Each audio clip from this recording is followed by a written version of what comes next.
Hello friends, माझ्या YouTube चॅनलमध्ये आपल्या सर्वांचे मनपूर्वक स्वागत। आजच्या व्हिडिओमध्ये आपण राज्यशास्त्र स्वरूप व व्याप्ती याबद्दल अभ्यास करणार आहोत। आता बघा, मी प्रश्न स्वरूपामध्ये तुम्हाला शिकवणार आहे, जेणेकरून तुम्हाला ऑफलाईन एक्झाम देताना उत्तर प्रश्नाचं कसं लिहायचं आणि त्याचबरोबर जर ऑब्जेक्टिव्ह प्रश्न आला यावर तर त्याचं उत्तर कसं लिहायचं, या दोन्ही गोष्टींचा अभ्यास या ठिकाणी तुमचा होणार आहे। तर आता बघा, राज्यशास्त्र म्हणजे काय प्रश्न तुम्हाला येऊ शकतो। राज्यशास्त्र म्हणजे काय किंवा राज्यशास्त्राची व्याख्या काय करता येईल किंवा कोणकोणत्या व्यक्तींनी राज्यशास्त्राची व्याख्या त्यांच्या ग्रंथामध्ये मांडलेली आहे असा प्रश्न येऊ शकतो। तर राज्यशास्त्र म्हणजे राज्यसंस्थेच्या वेगवेगळ्या बाजूंचा केलेला पद्धतशीर अभ्यास होय। मात्र हा अभ्यास केवळ त्या संस्थेचा नाही तर तिच्याशी संबंधित व्यक्तीच्या वर्तनाचा आहे। आता राज्यशास्त्रामध्ये काय होतं, राज्यसंस्थेच्या वेगवेगळ्या बाजूंचा पद्धतशीर अभ्यास केला जातो। फक्त वेगवेगळ्या राज्यसंस्थेच्या बाजूंचाच नाही तर या राज्यसंस्थेमध्ये काम करणारे जे व्यक्ती असतात तिच्याशी संबंधित व्यक्तीच्या वर्तनाचा देखील अभ्यास त्यामध्ये केला जातो। तर या व्याख्येमध्ये ह्या दोन बाबी आल्या पाहिजेत। आता राज्यशास्त्रावर आधारित ग्रंथ कोणकोणत्या तत्ववेत्त्यांनी मांडलेले आहेत बघा। राज्यशास्त्रावर आधारित ग्रंथ सर्वप्रथम प्लेटोनी मांडला होता, जो ग्रीक तत्वज्ञ आहेत आणि जे अरिस्टॉटलचे काय आहेत, गुरु आहेत, लक्षात येते। आणि यांनी लिहिला होता ग्रंथ रिपब्लिक व लॉज।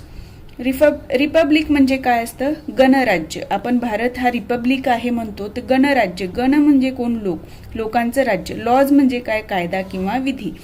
आणि त्यानंतर अरिस्टॉटल हेही ग्रीक तत्वज्ञ होते। या तत्ववेत्त्यांनी पॉलिटिक्स नावाचे ग्रंथ लिहिले। पॉलिटिक्स म्हणजे राजकारण, म्हणजे याच्यामध्ये राजकारणाशी रिलेटेड, राज्यशास्त्राशी रिलेटेड जे काही व्याख्या त्यांनी व्यक्त केली की त्याच्यातली आधारित माहिती, राज्य कसं असलं पाहिजे, या सर्व बाबींचा विचार अरिस्टॉटलनी पॉलिटिक्स या आपल्या ग्रंथामध्ये केलेला आहे। आता मॉन्तेस्क हा फ्रेंच तत्वज्ञ आहे। या तत्ववेत्त्यांनी काय केलं, स्पिरिट ऑफ लॉज नावाचा ग्रंथ लिहिला। स्पिरिट ऑफ लॉज म्हणजे काय म्हणू शकतो आपण मराठीमध्ये, कायद्याचा आशय, म्हणजे कायदा काय आहे। स्पिरिट म्हणजे आपलं बघा, आपलं स्पिरिट म्हणतो किंवा सोल, स्पिरिच्युअल जे शब्द येतो तो त्यावर आधारित हा स्पिरिट आहे। स्पिरिट ऑफ लॉज म्हणजे इथे कायदा काय सांगतोय, शासन व्यवस्था चालवताना, राज्य करताना काय कायदे असले पाहिजेत आणि त्याचा आशय काय असतो, हे मॉन्तेस्क या फ्रेंच तत्ववेत्त्यांनी स्पिरिट ऑफ लॉज या ग्रंथामध्ये सांगितलेलं आहे। या ग्रंथात वेगवेगळ्या ग्रंथांमध्ये वेगवेगळ्या तत्ववेत्त्यांनी राज्यशास्त्र म्हणजे काय यावर वेगवेगळ्या संज्ञा किंवा व्याख्या मांडलेल्या आहेत। तर तुम्हाला राज्यशास्त्र म्हणजे काय जर हा प्रश्न आला तर या पद्धतीने उत्तर लिहायचं आहे, जेणेकरून याच्यामध्ये तुम्हाला राज्यशास्त्राची व्याख्या येईल।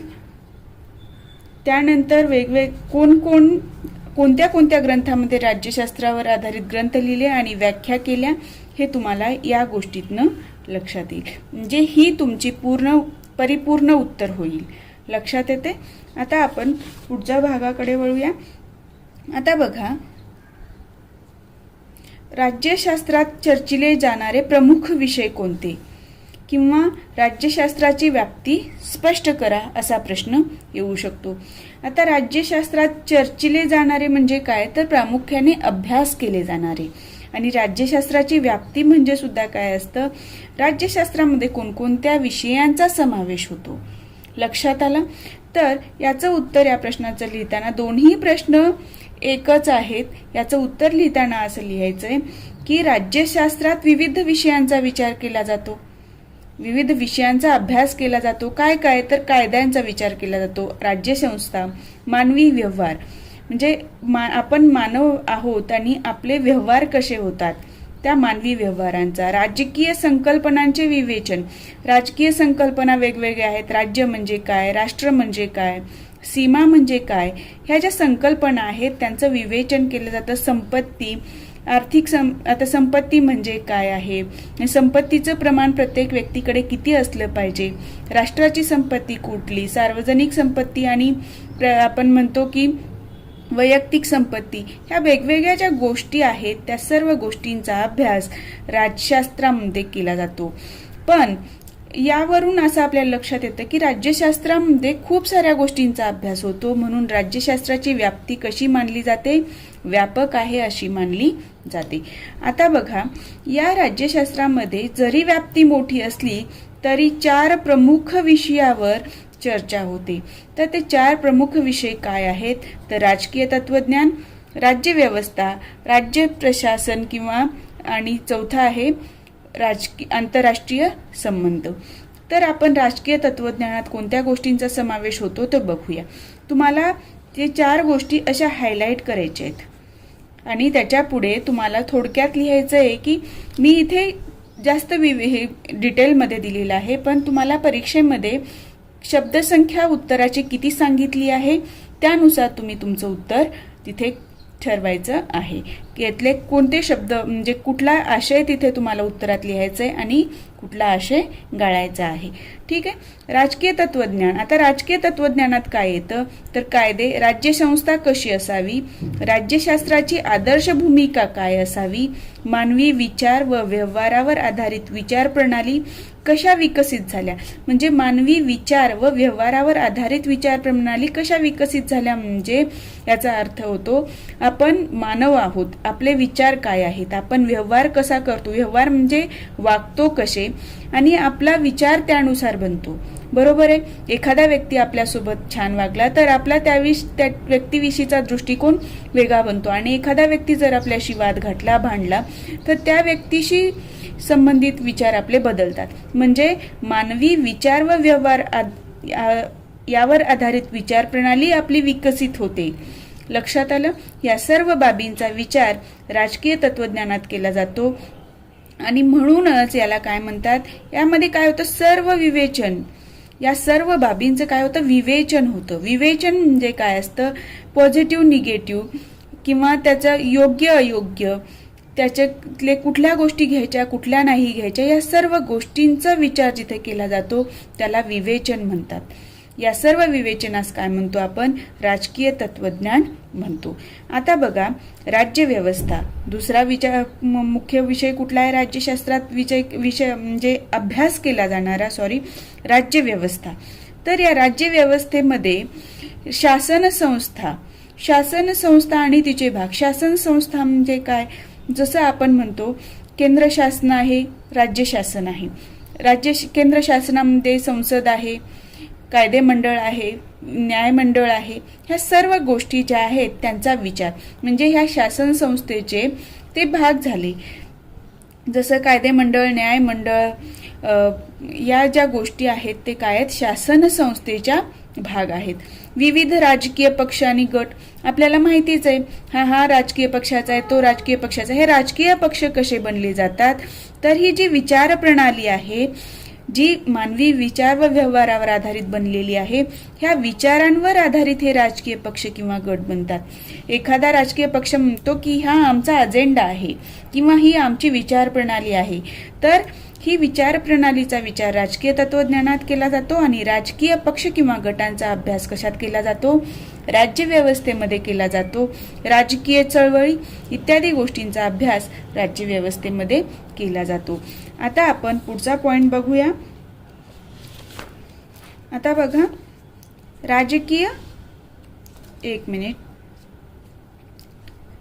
राजकीय प्रशासन. ठीक आहे. आता राजकीय प्रशासन, आता प्रशासन म्हणजे काय, आपण म्हणतो शासन काय, प्रशासन चालवतं की नाही चालवत. म्हणजे प्रशासन म्हणजे काय असतं, तर शासनाने जी धोरणे आखलेली आहेत त्या धोरणाची अंमलबजावणी करणारी यंत्रणा म्हणजे काय आहे, राजकीय प्रशासन आहे. या राजकीय प्रशासनामध्ये प्रशासन व्यवस्था चालताना प्रशासनाची रचना कशी केली पाहिजे, प्रशासनाचा कार्यभार म्हणजे व्यवहार कसा चालवला पाहिजे, प्रशासन कसं चालवलं पाहिजे, या सर्व बाबींचा विचार राजकीय प्रशासन या घटकामध्ये केला जातो. आता चौथा महत्वाचा आहे आंतरराष्ट्रीय संबंध. आता आपण बघतोय सध्या युक्रेन आणि रशियाचं युद्ध चालू आहे. का तर त्या राष्ट्रांमध्ये आपापसात कसे संबंध निर्माण झाले त्यावर त्याच्या एकमेकांशी मैत्रीचा संबंध आहे की शत्रुत्वाचा संबंध आहे. यावरून त्या दोन राष्ट्रांमध्ये कसे संबंध निर्माण झाले आणि त्यांचे वाद कसे निर्माण होतात आणि ते सोडवण्यासाठी काय केलं पाहिजे, या सर्व बाबींचा संबंध आंतरराष्ट्रीय संबंध या विषयात केला जातो. यामध्ये कायदे निर्माण केले जातात, ते परत त्या कायद्यांची अंमलबजावणी करण्यासाठी संघटनाची सुद्धा निर्मिती केली जाते. तर राष्ट्रात आपापसात युद्ध, शांतता, मैत्रीचे करार इत्यादी प्रकारचे संबंध निर्माण होतात. त्यामुळे आंतरराष्ट्रीय स्तरावर आंतरराष्ट्रीय कायद्याची व संघटनांची निर्मिती होते. तर आंतरराष्ट्रीय संघटना कुठल्या आहेत? UN, युनायटेड नेशन्स, ज्याला आपण म्हणतो संयुक्त राष्ट्र, WHO, जो कोरोनाच्या काळामध्ये बघा, वर्ल्ड हेल्थ ऑर्गनायझेशन तुम्ही नेहमी ऐकलं असेल बातम्यांमध्ये. म्हणजे आंतरराष्ट्रीय स्तरावर जो कोरोनाचा संसर्ग निर्माण झाला, त्यामुळे सर्व राष्ट्रांना त्याचा फटका बसला आणि सर्व राष्ट्रांनी काय काळजी घेतली पाहिजे हे WHO सांगितलं आपल्याला. WTO म्हणजे एकमेकांमध्ये अनेक राष्ट्र एकमेकांशी व्यवहार करतात, मालाची खरेदी विक्री करतात. जसं आपण दुकानदार आणि ग्राहक असा व्यवहार करतो, तसं आंतरराष्ट्रीय संबंधामध्ये एक देश दुसऱ्या देशाकडनं खरेदी करतो, विकतो. ते कुठल्या नियमानुसार व्हायला पाहिजे, त्याचे नियम काय असले पाहिजे आणि त्याची अंमलबजावणी कशी झाली पाहिजे, यावर नियंत्रण कोण ठेवतं? WTO ठेवतो. लक्षात आलं? हे आंतरराष्ट्रीय संबंधात येतं. तर या प्रकारे तुम्हाला राज्यशास्त्राच्या याच्यामध्ये 4 मूलभूत घटक कोणते आहेत, कुठल्या 4 मूलभूत घटकांची त्यामध्ये समावेश होतो किंवा व्याप्ती राज्यशास्त्राची काय आहे, तर राजकीय तत्वज्ञान, राज्यव्यवस्था, राजकीय प्रशासन आणि आंतरराष्ट्रीय संबंध, ह्या 4 गोष्टी तिथे नमूद झाल्या पाहिजे आणि थोडक्यामध्ये त्याचं तुम्हाला विश्लेषण लिहिता आलं पाहिजे. तर ते तुमचं उत्तर एकदम परफेक्ट होईल आणि तुम्हाला तिथे 5 पैकी 4 साडेचार मार्क नक्की मिळतील. लक्षात आलं? आता पुढचा बघा, राज्यशास्त्रातली प्रमुख संकल्पना काय आहेत. तर राज्यशास्त्रामध्ये अनेक संकल्पना मांडलेल्या आहेत. त्यातल्या प्रमुख संकल्पनांचा अभ्यास कुठल्या कुठल्या गोष्टींचा आपल्या पुस्तकात केलेला आहे, तर राज्य, राष्ट्र व राष्ट्रवाद, स्वातंत्र्य, हक्क व कर्तव्य, राज्यघटना व घटनावाद, समता व न्याय, प्रभाव, सत्ता व अधिसत्ता, लोकशाही व हुकुमशाही, या गोष्टींचा अभ्यास आपल्या पुस्तकामध्ये प्रमुख संकल्पना याच्या खाली केलेला आहे. त्यापैकी आज आपण बघणार आहोत राज्य आणि त्यानंतर पुढचे भाग बघू. आता बघा, इथे आपल्याला प्रश्न विचारलेला आहे की राज्य या संकल्पनेचे 4 मूलभूत घटक कोणते. तर आपल्याला राज्य ही जी मूलभूत संकल्पना राज्यशास्त्रात अभ्यासली गेलेली आहे, त्याचे 4 मूलभूत घटक कोणते हे विचारलेले आहेत. तर राज्य ही राज्यशास्त्रातली मध्यवर्ती संकल्पना आहे. यावर ऑब्जेक्टिव्ह क्वेश्चन येऊ शकतो, कोणती राज्यशास्त्रातली मध्यवर्ती संकल्पना आहे. तर राज्य ही राज्यशास्त्रातील मध्यवर्ती संकल्पना आहे, वाक्य पाठ करून ठेवायचं. लक्षात आलं? आता राज्यशास्त्राच्या याच्याबद्दल कोण कोण विचार मांडले? अरिस्टॉटल, कौटिल्य आणि पाश्चिमात्य राजकीय विचारवंतांनी राज्य या संकल्पनेबाबत किंवा राज्य या संकल्पनेत कोणकोणत्या घटकांचा समावेश होतो याबाबत आपली मते मांडलेली आहेत. जसं कौटिल्यांनी राज्याची 7 अंगे सांगितलेली आहेत.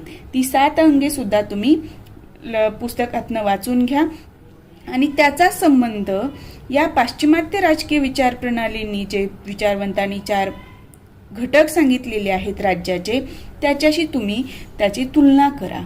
म्हणजे तुम्हाला जर परीक्षेमध्ये असा प्रश्न आला की कौटिल्यांनी सांगितलेली 7 अंगे राज्याची कोणती आणि त्याचा पाश्चिमात्य राजकीय विचारवंतांनी सांगितलेल्या 4 तत्वांशी काय संबंध येतो, मूलभूत घटकांशी काय संबंध येतो, असा जर प्रश्न विचारला, एवढा कठीण प्रश्न तर येणार नाही, पण जर आला तर तिथे तुम्हाला त्याची तुलना करून तुम्हाला ते उत्तर व्यवस्थित लिहिता येईल. तर आता आपण राज्य या संकल्पनेत ज्या 4 प्रमुख घटकांचा समावेश होतो ती पाश्चात्य राजकीय विचारात विशद केली आहेत. ती खालीलप्रमाणे आहेत. पहिला बघा कुठला आहे, सुनिश्चित भूप्रदेश. सुनिश्चित भूप्रदेश. आता इथे काय असते, निश्चित सीमा असायला हव्यात. हा महत्वाचा शब्द आहे, निश्चित सीमा. सीमा आहेत आता समजा हा एक देश आहे, ठीक आहे, हा एक देश आहे, हे दोन देश, हा पहिला देश आहे, हा दुसरा देश आहे. पण ह्या देशाची सीमा म्हणजे ह्याला सीमाच नाहीये. इकडचे पण लोक असे इकडे जातात, युद्ध होतं, हे होतं, इकडची पण सीमा या देशांची कधी अशी वाढते, म्हणजे एकमेकात मिक्स होतात. तर हे काय होतं, नेहमी टोळ्या हे ते भांडणं करून घेतात आणि एकमेकांच्या भूप्रदेशात घुसतात. म्हणजे इथे असं निश्चित झालेलं आहे का हा भाग याच देशाचा आहे, हा भाग याच देशाचा आहे? नाही. तर यांना देश म्हणता येणार नाही. तर एखाद्या देशाची सीमा कशी असली पाहिजे? निश्चित असली पाहिजे. या सीमेच्या बाहेर त्या देशाचं काय बॉर्डर नाहीये. तर निश्चित सीमा असायला हव्यात. भूप्रदेश लहान किंवा मोठा असू शकतो. एखाद्या देशाची सीमा लहान किंवा मोठी असू शकते, आकार लहान किंवा मोठा असू शकतो. जसं की नेपाळ, भूतान ही कशी आहेत? आकाराने लहान राष्ट्र आहेत आणि भारत कसं आहे, नेपाळ आणि भूतानच्या कंपॅरिझननी मोठ्या आकाराचं राष्ट्र आहे. तर राज्य निर्माण होण्यासाठी काय असलं पाहिजे?